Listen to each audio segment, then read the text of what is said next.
ఇప్పుడు no cost cough syrup తో 60 రూపాయల విలువ గల ఇన్హేలర్ పూర్తిగా ఉచితం. దెబ్బకి దగ్గు జలుబు మాయం. ఏపీలో డార్క్ స్టోర్లపై ప్రత్యేక దృష్టి పెట్టామన్నారు మంత్రి సత్యకుమార్. ఎప్పటికప్పుడు తనిఖీలు జరుగుతున్నాయని అన్నారు. కల్తీ లేకుండానే వీలైనంత జాగ్రత్తలు తీసుకుంటున్నామన్నారు. రాజమండ్రి సంఘటన దురదృష్టకరమని అన్నారు మంత్రి సత్యకుమార్.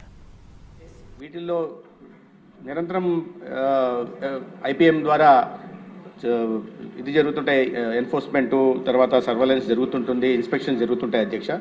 అయితే ప్రజల్లో కూడా కొద్దిగా అవగాహన కలిగించాల్సిన అవసరం ఉంది అధ్యక్ష. ఏదైనా ఒక ప్రోడక్ట్ని డెలివరీ చేసినప్పుడు దాని జీవితకాలంలో సెల్ఫ్ లైఫ్లో 30% ఉండాలి, లేదా 40 రోజులు గడవన్నా ఉండాలి. ఇటువంటి వాటి మీద కూడా అవగాహన కల్పించాల్సి ఉంది.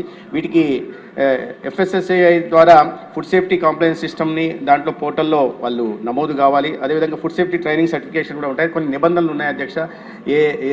వాటిలో ప్రధానంగా ఈ డెలివరీ చేసేటప్పుడు ఆహార పదార్థాలు అంటే డిటర్జెంట్లు శుభ్రపరిచే వాటితో ప్యాక్డ్ ఫుడ్ అయినా సరే వాటి సపరేట్గా ఉండాలి, వెంటిలేషన్ ఉండాలి, ఇట్లా నిబంధనలు ఉన్నాయి. అయితే వాటి నిబంధనల్ని పూర్తి స్థాయిలో అనుసరించడం లేదు అధ్యక్ష. ఆ విషయాన్ని ఒప్పుకో